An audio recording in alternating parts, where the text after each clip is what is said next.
ఈ వీడియో చూసే ముందు జై శ్రీరామ్ అని కామెంట్ చేయండి. హిందూ మతంలో అమావాస్యకు ఎంతో ప్రాముఖ్యత ఉంటుంది. అమావాస్య తిథి విష్ణుమూర్తికి అంకితం చేయబడి ఉంటుంది. ప్రతి నెల అమావాస్య వస్తుంది. అలాగే ఈ ఫిబ్రవరిలో వచ్చే అమావాస్య మరింత ప్రత్యేకతని సంతరించుకుంది. మాఘ మాసంలోని కృష్ణ పక్షంలో వచ్చే అమావాస్యను మౌని అమావాస్య అంటారు. ఈ ఏడాది మౌని అమావాస్య ఫిబ్రవరి 9న వచ్చింది. ఈ అమావాస్య 100 సంవత్సరాలకు వస్తున్న అద్భుతమైన రోజు. ఇది శుక్రవారంతో కలిసి వచ్చింది కనుక దీనిని శుక్ర అమావాస్య అని కూడా అంటారు. మౌని అమావాస్య రోజున కొన్ని ప్రత్యేక పరిహారాలు పాటించడం వల్ల మీ జీవితంలో రాజయోగం లభిస్తుంది. అలాగే పితృదోషం, వంశపారపర్య దోషాల నుంచి ఉపశమనం కలుగుతుంది.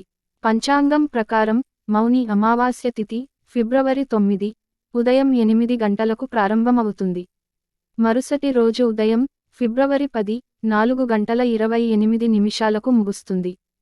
హిందూ మతంలో గంగని అత్యంత పవిత్రమైన నదిగా పరిగణిస్తారు. మౌని అమావాస్య రోజున గంగా జలం అమృతంగా మారుతుందని నమ్ముతారు. కాబట్టి మౌని అమావాస్య రోజున గంగానదిలో పవిత్ర స్నానం చేస్తే ముక్కోటి దేవతల ఆశీర్వాదం లభిస్తుంది.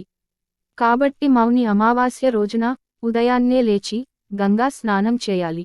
ఇలా చేయలేని వారు స్నానం చేసే నీటిలో గంగాజలం కలుపుకుని స్నానం చేయొచ్చు. ఈ రోజున స్నానం చేసే వరకు ఎవరితోనూ మాట్లాడకుండా జాగ్రత్త వహించాలి.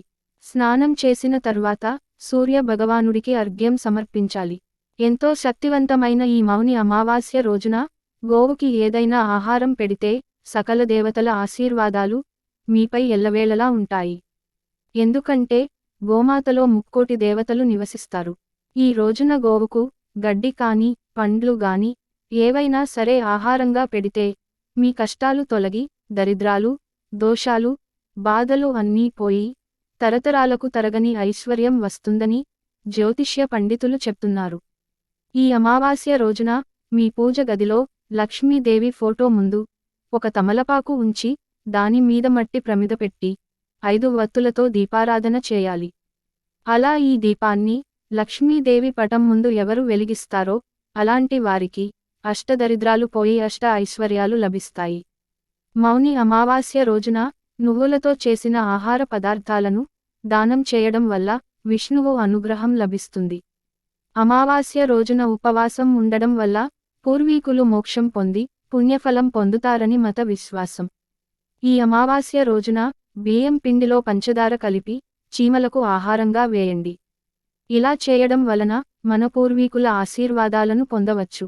వారి ఆశీస్సులతో మన కోరిన కోరికలు నెరవేరుతాయి.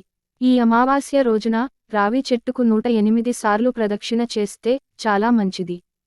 రావి చెట్టు కింద దీపం వెలిగిస్తే వంశపారపర్య దోషాలు తొలగిపోతాయని పండితులు సూచిస్తున్నారు. అలాగే ఈ అమావాస్య రోజున మీ ఇంటి గుమ్మానికి రావి ఆకులను కడితే చాలా మంచిది.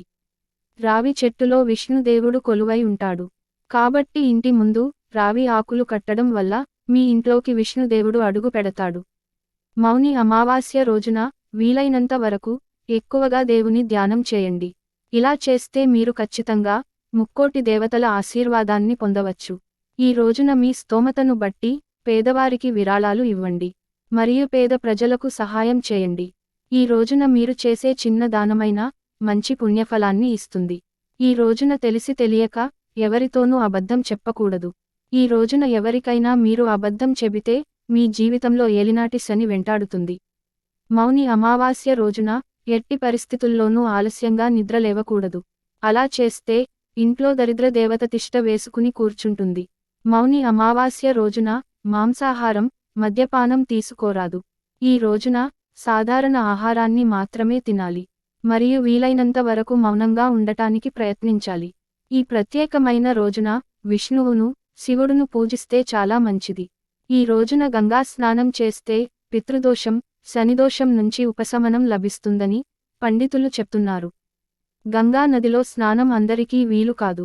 కాబట్టి ఇంట్లో స్నానం చేసేటప్పుడు ఆ నీటిలో గంగాజలాన్ని కలిపి స్నానం చేస్తే అఖండ రాజయోగం పొందవచ్చు.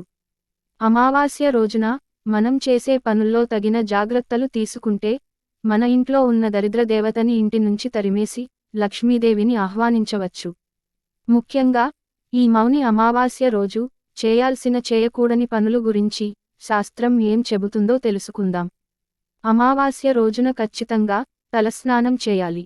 ఈ రోజున తలస్నానం చేయకపోతే దరిద్రం వెంటాడుతుంది. అందుకే అమావాస్య రోజున తలస్నానం ఖచ్చితంగా చేయాలి. ఈ రోజున తలకు నూనె అస్సలు రాసుకోకూడదు. అమావాస్య రోజు లక్ష్మీదేవిని పూజించడం, పితృదేవతలను తలుచుకుని నమస్కరిస్తే ఆ ఇంట్లో అంతా శుభమే జరుగుతుంది. ఎట్టి పరిస్థితుల్లోనూ అమావాస్య రోజు కొత్త దుస్తులు ధరించకూడదు. మధ్యాహ్నం సమయంలో నిద్రపోరాదు. అమావాస్య రోజు రాత్రి సమయంలో భోజనం అస్సలు చేయకూడదు. మధ్యాహ్నం భోజనం చేసి రాత్రి ఫలహారం తీసుకోవడం ఉత్తమం. అమావాస్య రోజున పసిపిల్లలను సాయంత్రం వేళ బయటకు తీసుకురాకూడదు. అమావాస్య రోజున గడ్డం తీసుకోవడం, జుట్టు కత్తిరించుకోవడం, గోళ్లు కత్తిరించడం చేయరాదు. ఇలా చేస్తే దరిద్రదేవత నుంచి అస్సలు తప్పించుకోలేరు. అమావాస్య రోజున మన పూర్వీకులు వంశస్థులను కలవడానికి వస్తారని గరుడ పురాణంలో చెప్పబడింది. ఈ రోజున ఉపవాసం ఉండడం, పవిత్ర నదిలో స్నానం చేయడం, దానాలు చేయడం, నైవేద్యాలు సమర్పించడం ద్వారా పూర్వీకులు సంతుష్టులవుతారట. అలాగే ఈ రోజున ఒక బ్రాహ్మణుడికి భోజనం పెట్టండి. ఇలా పెట్టడం వల్ల మీకు శుభ ఫలితాలు లభిస్తాయని నమ్ముతారు. ఈ అమావాస్య రోజున సూర్యుడు అస్తమించే సమయంలో తులసి చెట్టు దగ్గర ఆవు నెయ్యితో దీపం వెలిగిస్తే చాలా మంచిది.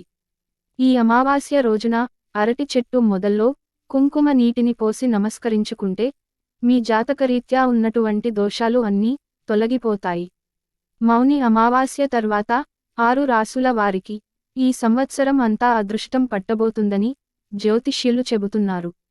వృషభ రాశి, కర్కాటక రాశి, వృశ్చిక రాశి, మకర రాశి, మేష రాశి, మీనరాశి.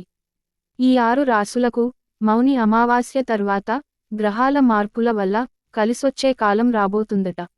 ఈ వీడియో మీకు నచ్చితే లైక్ చేసి సబ్స్క్రైబ్ చేయండి.